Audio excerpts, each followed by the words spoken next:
Hello and welcome to our first Careers in the Curriculum briefing for Humanities teachers. We aim to help you clearly link your subjects to future options and the careers they can lead to.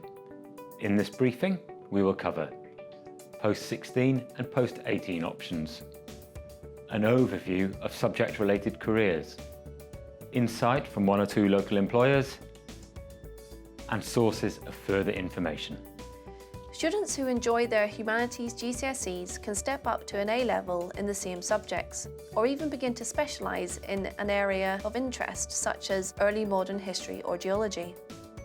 GCSE Humanities subjects also provide a good grounding for A-levels such as politics and law, or for people-focused vocational routes like public services or social care.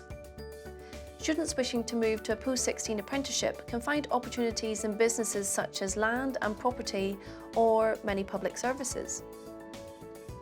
Students wishing to study for an humanities degree can follow disciplines such as history or geography, or specialise further in fields such as anthropology or archaeology, all of which can lead to exciting careers outside the academic world.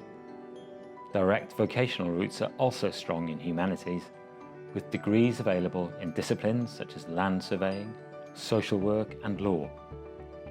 Many employers are now recruiting degree apprentices, enabling young people to earn money and gain professional experience whilst studying for their degree. Example roles include Chartered Town Planner or Heritage Curator. You can find details of available degree apprenticeships on the UCAS website, but students apply directly to the employer when a role is available, rather than to the institute. At whatever stage a young person leaves education, there is a humanities-related route available in Somerset. We will now hear from some local employers.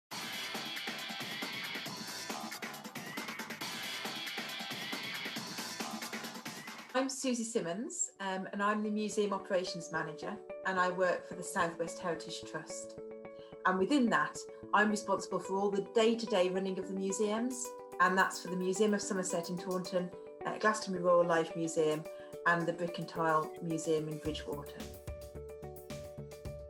I work obviously largely with the front of house teams. So the teams that work with me, they're meeting and greeting the public, they're working on the tills, they're selling things in the shop, they're doing the behind things, making sure the site looks perfect when people come. So they'll be doing some caretaking tasks, a bit of weeding and all that kind of stuff. They'll also then help at functions and events. So if we have corporate events to help us raise money, they'll be helping at those. Children's birthday parties, helping with family activities. It's really very varied for those front of house jobs. My dream really was to work in a little National Trust property, and that was my sort of ideal. And I was very lucky that actually after working in Heritage for only 3 years, I was able to do that, and I worked for the National Trust at Mr Straw's house in Worksop. I then left there to get married, met my husband and had to look for something different. And actually I had a little spell not working in museums, and I worked as a fundraiser for a children's charity. And actually that gave me really good background skills, what I've gone on to do since, because museums do have to raise money. It isn't all about caring for the collections. So then I worked as a learning officer. So I worked for the South West Heritage Trust doing school visits while the museum was closed, out and about around the county. But because I had a background in running a site, when we were looking for someone to run the Museum of Somerset, that's what I then went on to do. And then I went on to do the job that I do now, looking across more than one museum. So I've been very fortunate to do really lovely roles in my working life. Yeah, it's a really highly competitive thing to work in museums. I have to say many people see it as a good career, and they're right, but that does mean it's not the easiest thing in the world. The majority of people that I work with do have a degree, and most people like myself have a master's of some description. Many of us have a master's in museum studies. But actually the most important thing is enthusiasm. You have to be prepared to go the extra mile. It isn't a 9-to-5 job broadly. You know, I work all sorts of random hours and all sorts of random times. And I also did a lot of volunteering, to get that first job. I volunteered and did all sorts of things. And obviously in my work role, I see an awful lot of CVs that come before me and lots of job applications. And the people who stand the best chance are the people who have some work experience. And it almost doesn't matter what that is, but people who understand about what it means to work, about being reliable, who have an enthusiasm for the past obviously helps. But it isn't the be all and end all to have qualifications. I think if somebody really wants to work in heritage, then they probably really need to volunteer in some way, shape or form, and they need to make sure they've got things on CV. And also I would say, go out and visit places. If you do get an interview for a job, you want to be able to talk about it. You want to work out what job it is that you actually want to do. I've worked both behind the scenes as a curator, I've worked in learning, and I've worked front of house, the day-to-day running of the sites. But I'm quite unusual in that.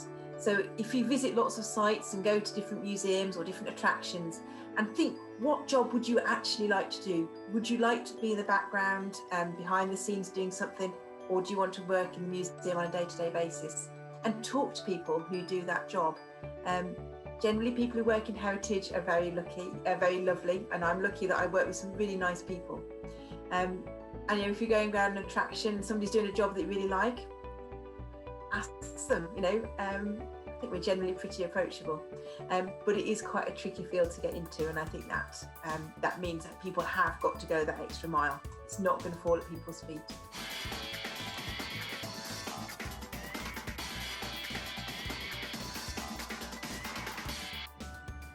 Thank you for watching. We hope now that when you are asked, why am I learning this? You can give 2 clear answers. Because it is interesting, and it can lead to a fulfilling career.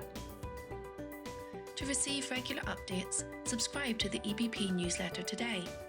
Careers information alerts for parents are also available. Please encourage parents to subscribe.